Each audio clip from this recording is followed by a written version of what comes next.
Hi everyone, I'm Zahra. This is, as you can tell, the first time I have been live streamed. So massive props to the Civic Square team for getting this tech sorted. I feel a bit sad that I can't be there in person with you all today, but I'm really glad that I can be here for this online. So I've got some visual aids. I'm going to share my screen with you. Bear with me.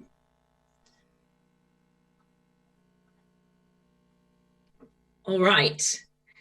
So hopefully everyone can see that. And so I'm Chief Exec of Enrol Yourself, and we specialize in peer-to-peer learning. So what I wanted to do today was to introduce Enrol Yourself a little bit to you, to give you the context of why we're involved as a partner. And I also wanted to talk to you about peer-to-peer learning, why it's powerful. And I think if you go away after this sort of understanding some of the power and value of peer-to-peer learning, or really catching some of my enthusiasm, then that's what I'm after. So let's see. So this project is a bit of a dream project, really. So that's why my face is pasted onto the body of a man in a hammock above some clouds here. And the reason why this project is a dream is because of the ingredients. And all of the ingredients of this work are things that I care a lot about and get really enthusiastic about. So from community to new friendships to learning together. And I'm assuming that everyone in the room with you, that you all value at least most of these things as well. So it's really good to meet you virtually, and great that you're involved in this work. And so to introduce Enrol Yourself to you, I'm going to do that via an analogy. So I want you to imagine that these little birds who are all clustered together on this branch, I want you to imagine that they are a peer group similar to the one that you might be engaging with over the next months to come. And I'd like you to imagine that you are one of the birds on this branch. You can pick anyone you like. And then imagine that this branch represents a learning curve. So I wonder what that brings to mind for you. I wonder what learning curve you think of when you think of yourself sat on this branch. I wonder whether it's really purely about learning for you. I wonder whether your learning curve is about developing skills or gaining new knowledge or learning how to do something that you couldn't do before.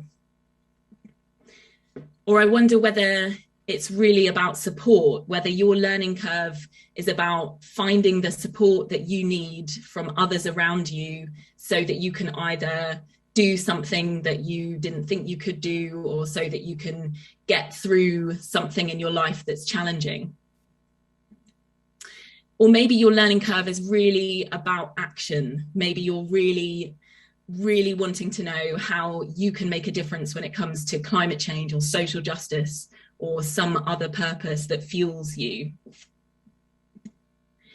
And what we believe at Enrol Yourself is that by grouping together in peer groups, whatever your learning curve is, that you will be better equipped to scale that learning curve as part of that group together with others, either together with others who are experiencing something similar, or together with others who actually bring really different perspectives or really different challenges, or maybe it's a bit of both there as well. So this is what we really focus on. How can we tackle steep learning curves that we face, but do so together? And I think part of what is important about that, just in the same way that these birds are huddling together for warmth, it's not just about the learning or the action. It's also about the warmth and the friendship that is created within a group. And by doing something together, by learning together, you can hopefully do so with more warmth and ultimately more laughter and more joy.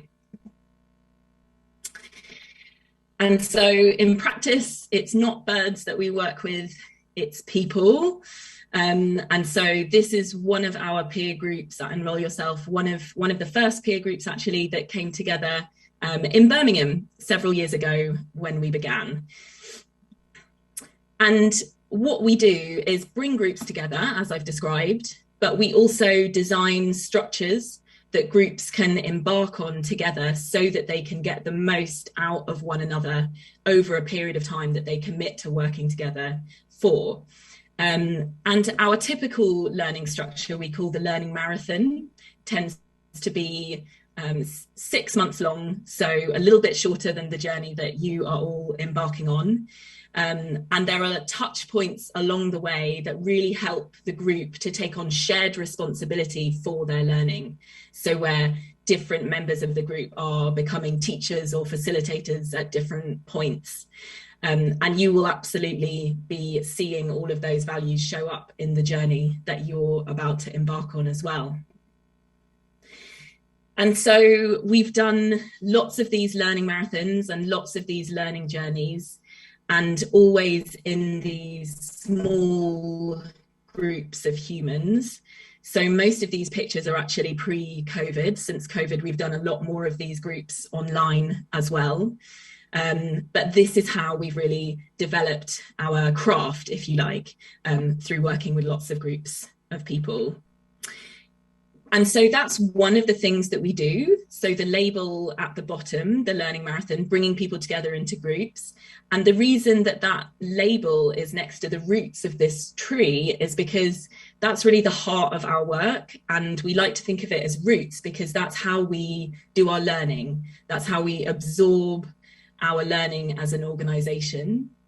And then in the top left, what we also do as an organization is work in partnership and in collaboration with organizations, bringing that learning from the roots into the leaves and working with them on their challenges or their initiatives. And so this project is absolutely an example of that. Civic Square wanted to make these learning journeys happen, and we were able to draw on a lot of what we'd learned with the Learning Marathon and bring that to this project. And so these are our pillars, I suppose, as an organisation. So we really believe that it is possible for people to learn to thrive together on this finite planet. Not easy.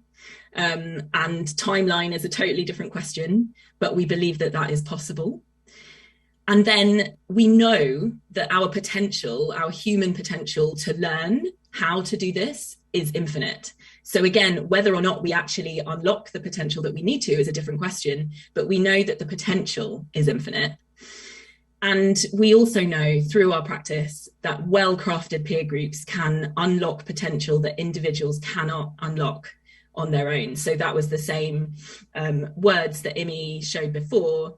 And I think it's really, really worth emphasizing. And that's what we're all about. And so in summary, our craft at Enrol Yourself is helping people and organizations put their purpose to the power of their peers. And this is quite important to us at Enrol Yourself, that it's your purpose and our method. In the same way that Civic Square are working with Deal and adopting the donut as a compass, that's what we're all about. What purpose do other people have? What movements are they working on? And how can we apply our method and that multiplying potential that peer groups have? How can we apply that to different challenges? So here are just a couple of examples. The Learning Marathon, which I've already described. So there we're using peer groups to really reinvent lifelong learning. And then in the middle, a project that we work on with Friends of the Earth called Money Movers, which is all about women moving their money for the good of the planet and for the future, which in practice means women, for example, taking their pension and moving it from a fund where it might be invested in something unsavory like fossil fuels and moving it to a more ethical fund, There we're using, again, peer groups to support women to actually take those actions, which are really, really boring in this case, but doing them together makes it more possible. And then thirdly, of course, putting the principles of Doughnut Economics into practice in neighbourhoods. We're using peer groups in this setting, and that's you. And I wanted to say just a few more things about the power of peer groups and why it's of such sort of fascination for me. So what are they to begin with? You know, maybe it feels a little bit amorphous. Is it the same as a group? How is it different? I think in general, usually there are no more than about 12 people in a peer group. And I think that the reason for that is really important. It's because you need to be able to see and witness everyone else and know them. And if they're not present in one of your meetings, you need to miss them. You need to be aware that they're gone. And at a certain size of a group, that breaks down and doesn't work anymore. And that's really important because it fuels accountability and momentum in a group. Peer groups normally have a defined purpose. So different than a friendship group, there's something that they're working on together. They will be sharing of resources and support with everyone bringing something. And everyone in the group is responsible for the group, not necessarily in the same way, not necessarily playing the same role, and not necessarily even being equally responsible for it. But everyone needs to have a share of responsibility in the group for it to work to its best potential. And so that is definitely an invitation to everyone today to take on a little piece of that responsibility. And finally, I'd say it's a multi-directional relationship, which sounds a bit technical, but it just means there are lots of people in this one group relationship. And so there's lots of value there. So another invitation to all of you to look at the people that you find in your peer group with you and see them all as super valuable, incredible resources waiting for you to peel back their layers and get to know them and work with them. And peer groups can be useful for lots of things. So obviously learning might be the primary thing in the case of these journeys, but I think all of the other things listed there will come into it too. And what really is the impact that a peer group can have? This is one example of a participant from our Learning Marathon program. So this is Zahra, who came into the Learning Marathon having been a housewife all her life, but her kids were growing up and she was finding there was space opening up for her to do something a bit differently. And she had an idea for a transport business that she could run sort of in connection to the school that her children went to. And she was asking this question: how do I set up my business and become independent? And what happened in the peer group was that she was surrounded by people from different backgrounds and different professions. And she was able to draw on that really wide variety of different resources and skills that she didn't necessarily have all of those things herself to start with. And that meant that she was able to progress this question more quickly over 6 months. And I think a lot of the time, and maybe this is sort of a fear that I have potentially, but I think a lot of the time, peer-to-peer sounds soft and lovely and welcoming and inviting. And I think sometimes that doesn't really convey the true power that is held within it. And so I've been very interested to collect evidence for this stuff. And I'm going to share just a couple of examples with you. So the first on the left, trusted relationships alter perception. So research has actually shown that when you look up at a steep hill, your brain actually perceives it as less steep when you are surrounded by trusted relationships, or when you have a friend standing by your side. It alters the way that your brain actually works, which is so fascinating, and that is the role that you can play for one another in this process. And then I'll talk about the dolphins as well, and I won't talk about all the things because we could be here for a long time, but if there's anyone listening who's curious to sort of delve more into some of this evidence, please feel free to get in touch with me. So the dolphins here. So peer-to-peer learning spreads innovation more rapidly, and this can be seen in dolphins where the rate of change accelerates when peers share things with each other. So when a dolphin finds a new way of feeding itself, for example, by using a tool, which might be a shell, to catch fish, when they start passing that information between peers rather than only down from parent to child, the rate of change really accelerates. And so I think that's another reason why the rationale for peer-to-peer learning right now at this time in our human history is really strong. And not only is there this sort of like contemporary evidence, this kind of group work has really ancient roots to it in all faiths and cultures and traditions all around the world. And so that's another conversation which I'd be very happy to have with anyone who wants to get in touch. But I think we are really standing on the shoulders of people back through a very long period of time when we do this kind of gathering. It's a simple and ancient technology in a sense. And so where are we going next as an organisation? So I've talked quite a bit about learning curves, and I've started to think of all of the challenges that we face in the years to come over the next decade and beyond as like the great learning curve, this great collective learning curve that we face together.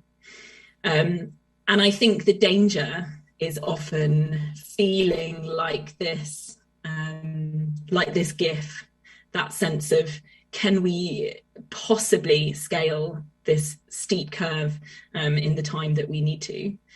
And so that is really at the essence of why peer groups for me are so interesting. So our aim is to do what we can for this great learning curve.